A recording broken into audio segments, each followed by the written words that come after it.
This morning is entitled Recollections and Reflections on the Holocaust, some 50 years after the event. Actually, it's a little bit more than half a century. It's almost 56 years ago. I want to reflect a little bit about the Holocaust, and that's very important for the Jewish community. In speaking about the Holocaust, as observant Jews, I think we ought to lay down certain ground rules. Number one, we never ought to be so arrogant as to think that we understand God's ways. We don't. We are finite and God is infinite. We are circumscribed by time and space, matter and energy. God is totally beyond them. So for any one of us to think that we can really fathom and comprehend God's ways is a view that is grounded in arrogance that flows from ignorance. So the first thing we have to learn is humility. And humility leads to faith even in the face of adversity. What happened then is unspeakable. It is something that anyone who ever went through it, and I spoke to you about it, we had a long conversation, it can never leave our bones. It can never leave our consciousness. As a matter of fact, it is such a horrendous experience that many of us can't speak about it. Now I want you to know something, and surely you will bear me out, I bet. Do you know that until about 6 or 7 years ago, and if there are other students of mine in the audience, they'll bear me out too. Until 6 or 7 years ago, I never ever mentioned to any of my classes that I went through the Holocaust. Did I ever? There you are. I never spoke one syllable about the fact that I came from the other side, or that I went through anything, or that my father was in Buchenwald, or anything of that sort. I was sealed. I just could not ever get myself to speak about it. The change came about as a result of a number of things. When Jesse Jackson started saying he's tired of hearing about the Holocaust, when revisionists started saying the Holocaust didn't take place, and even if it did, it wasn't that bad, etc., etc., etc. Suddenly it dawned on me. If those of us who can be witnesses don't speak up now, then they will win. So we better testify while we can, in order to set the record of history straight. Talmud states that the Jew of faith believes that nothing happens down here unless it's decreed up there. We don't even bang our little finger. And Adam no kefetz bo'ol milamato. We don't even hurt our little finger down here. Ela in kein goes in milamalo unless it is what? Decreed up there. If that is true of a little accident such as hurting a finger, how much more is it true when the very best, la crème de la crème of our people were tortured and murdered, burned and gassed? So we set the framework of humility, that the person of faith is steadfast in accepting even what seems to be beyond understanding, and that's what makes us even more committed. Nevertheless, my dear friends, we have to ask ourselves the question, why did it happen? And the answer, I believe, can be found in the Bible. You can never guarantee honesty and justice unless it's grounded in obedience to God's law. Because if you rely on human law for justice, man-made law can be changed by man and abrogated by man. This is what we saw in Germany. There was no country more cultured than Germany. Kant, Fichte, Hegel, Schiller, stars of culture and philosophy. And they sank to the level of beasts because it was not grounded in the way of God. Then we must ask ourselves another question as Jews, and I'm now speaking to those of us who are fellow Jews in this audience, because we have a special question to ask ourselves. Why did God single us out for such an unbelievable, tragic penalty? What did we do wrong to suffer the loss of 1/3 of our people?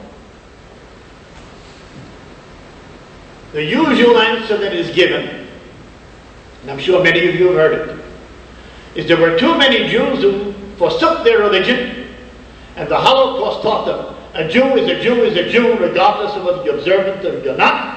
And even if you try not to be observant and to assimilate, you're still a Jew, and you can't escape your fate. Now that answer is true, but it's one problem with that answer: it's only half true. And you know half-truths are sometimes worse than untruths.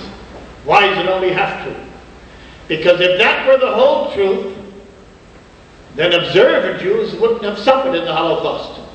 And you and I know that in the Holocaust, many deeply pious and observant Jews were murdered and gassed and burned and tortured, etc., including over 200 of my family.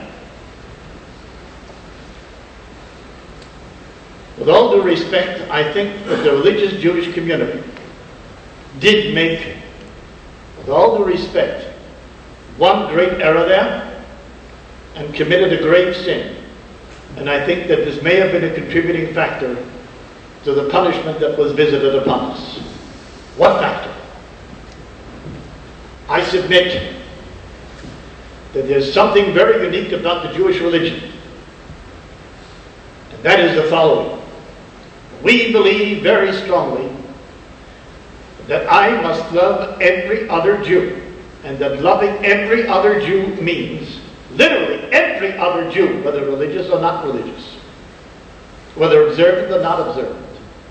I must reach out, I must care, I must do whatever I can because I am responsible. The concept is known, if you want to know what it's known as, Ahavas Yisrael, loving all Jews. And it can be done if we only don't forget about it, because if we don't do it right, let me tell you, we can easily fall prey to smugness and to arrogance. There's no such thing, this boat is going under and this boat is safe. If a Jew anywhere in any boat sinks, I'm in danger of sinking. Because we're all in one ship. These are my reflections.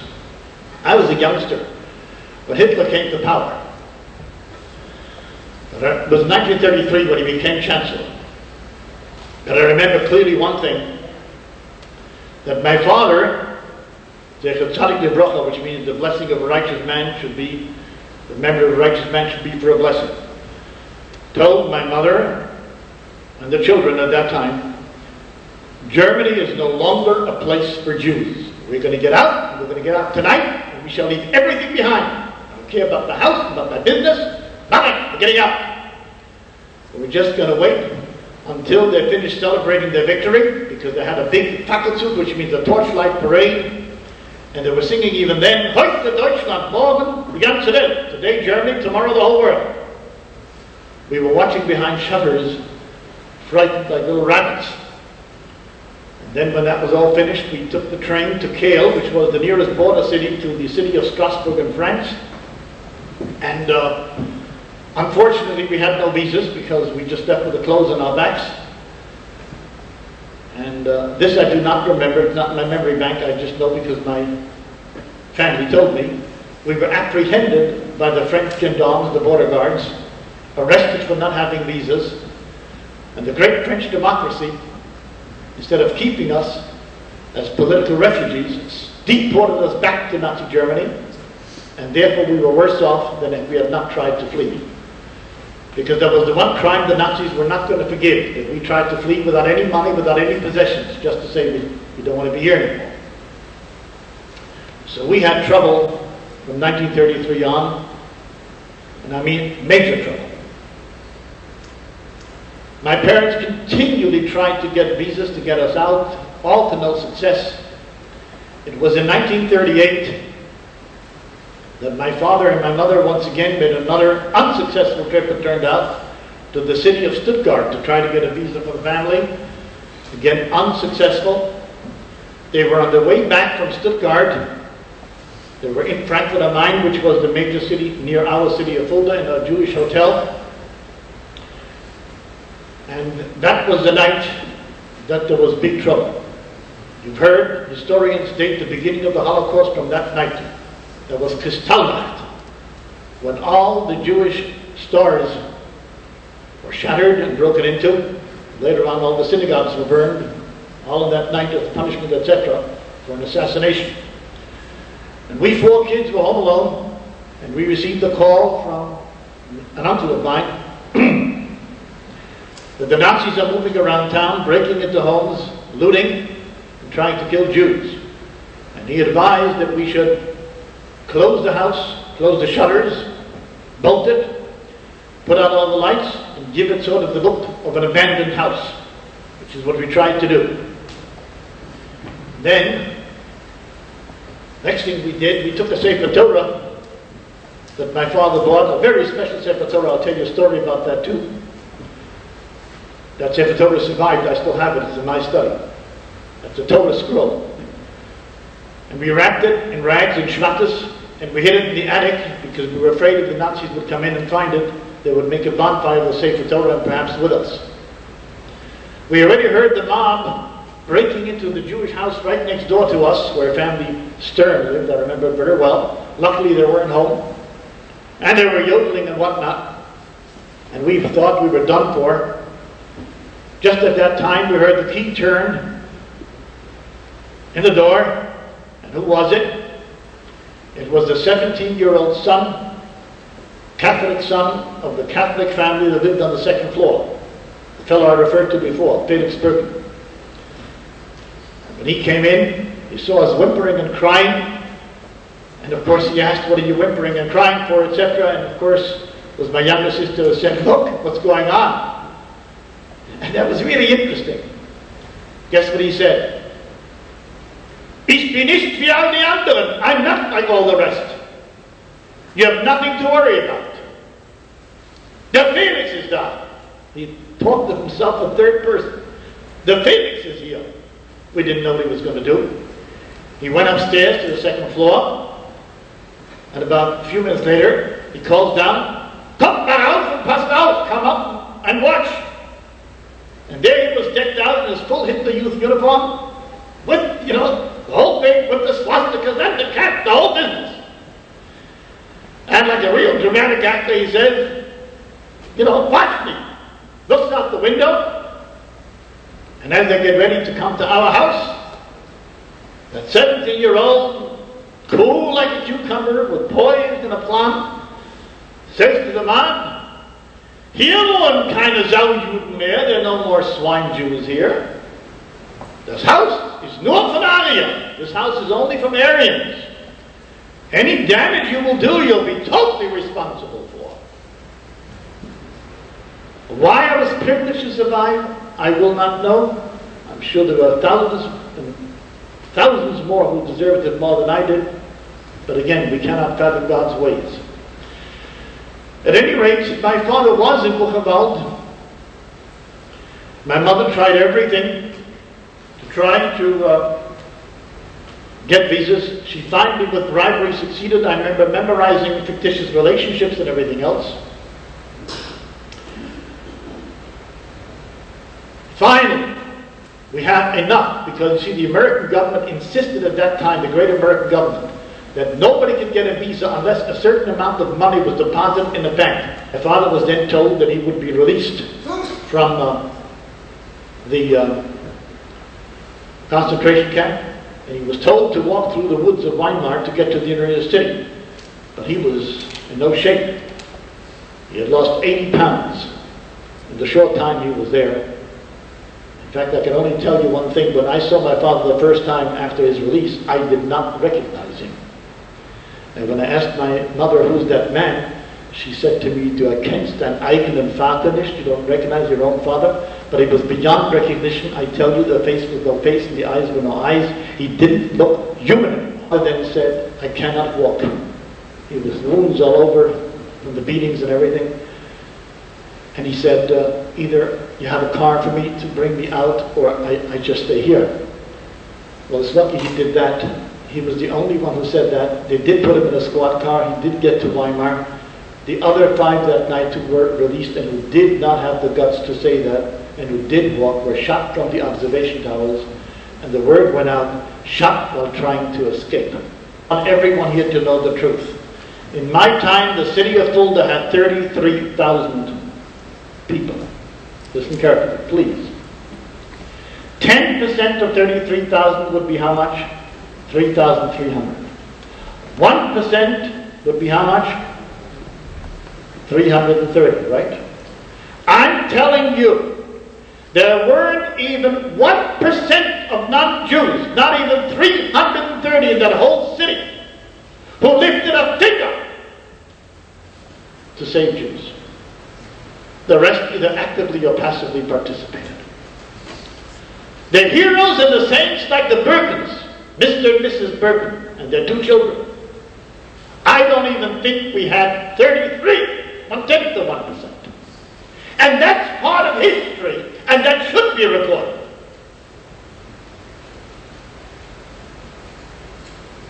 Man's humanity to man is measured by how you act and react in a crisis. And they didn't measure up. I will tell you just a few things about my mother, who passed away recently at almost 100, and my father. My mother passed away recently at almost 100 years of age. The last 312 days of her life, I lived with her day and night in the hospital. She was on a respirator. She loved to sing the Jewish songs at the Friday night Shabbos meal.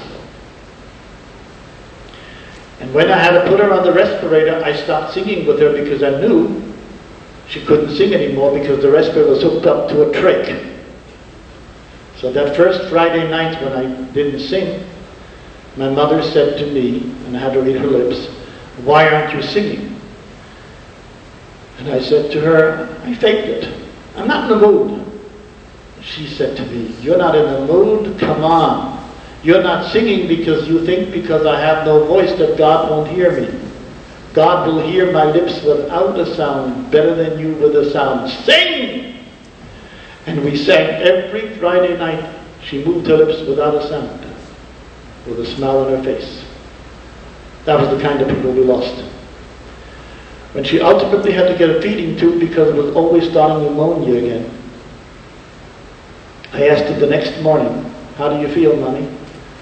And her first words were, "Thank God, I'm never hungry anymore. I'm getting food all the time." And then she began to cry. And I said, "Why are you crying?" And she said, "Because I can no longer make a blessing to God for the food that I get." And only when I figured out that she can still make a blessing by coming with spices, and I came with a spice box, and I said to her, "You can make the blessing of the spices 3 times a day," she was the happiest lady in the world. That's the kind of people we had. And that's the inspiration we have to continue. On the 5th day of the Shiva from my father, may his memory be a blessing of this righteous man, this story was told to me directly. An old man, bent over, fragile, tiny, came to me. It's vivid. I will never forget it as long as I live, as long as God gives me consciousness. He sits down, he comes with a cane, bent over. He says, "Rabbi Fulda, I want to tell you what kind of a father you had." And I remember blowing up at him, telling him, "You're going to tell me about my father?" And I didn't even give him a chance to talk. And I was telling him what I knew about my father, that my father was wealthy but never had a car. My mother never had a fur coat because all the money they had they spent on charity and Torah education. I told him that before every holiday my father would go to all the little cities and towns and give out money for charity secretly, that people shouldn't know it was he who gave it. He gave it to the synagogues. I said, "You're going to tell me about my father?" And the little old man shut me up and says, "Rabbi, there's a story I know that you don't." And with a commanding tone of voice, he tells me the following. It was November 10th, after my father was arrested, and all the Jews in Frankfurt am Main were standing in the hall, without food, without water, and they were waiting for the cattle cars to come, that they could be loaded to be sent to the concentration camps. And when the SS people came with their whips, because the cattle cars had arrived, they were giving brutal whippings to the Jews to load them on it. Matos Retzach, we call it in Hebrew. He says, and I began to cry terribly and sob. And your father, who didn't know me from Adam, because my father was from Fulda, he was from Frankfurt, turned to me and said, "Why are you crying?" And I said to him, "So would you if you were me. I'm nothing but skin and bones, don't you see? One crack of the whip and I'm finished. I will not survive." And your father answered me, "There's no need for you to cry. I now know why God made me a little taller than you. When the guards will come to pack us onto the cattle cars, it's very simple. You'll crouch under me, and I'll bend over you. And the whips won't touch you." And that's exactly what happened. When the SS people came, your father actually told me, "Yes, come under." And he bent over me. The whips went on his back. He groaned and he moaned. He didn't really cry. And I was unscathed in the cattle car. I said, "I want to thank you for saving my life." And your father sternly looked at me and he said, "Don't you ever thank me. That's what any Jew would and should have done for any other Jew. For that matter, any human being should and would have done it for any other human being." And I said, "But I must know who you are. What's your name?" And your father answered, "I will not give you my name. It's unimportant. Just remember, one Jew helped another Jew." And I insisted. And then your father struck a deal with me. And the deal was, I'll tell you my name on two conditions. You will never again thank me, and you will never tell the story. I promised. The old man then looked at me. I'll leave out something else he said. "When I heard your father passed away, I went to my rabbi, and I said, now that the man is no longer here and is gone to his reward, am I still bound by the promise not to tell the story?" And my rabbi decided, now that he's no longer here, you must tell the story. You must go to his family, you must tell them the story, and you must tell them to tell the story. I now have told you the story.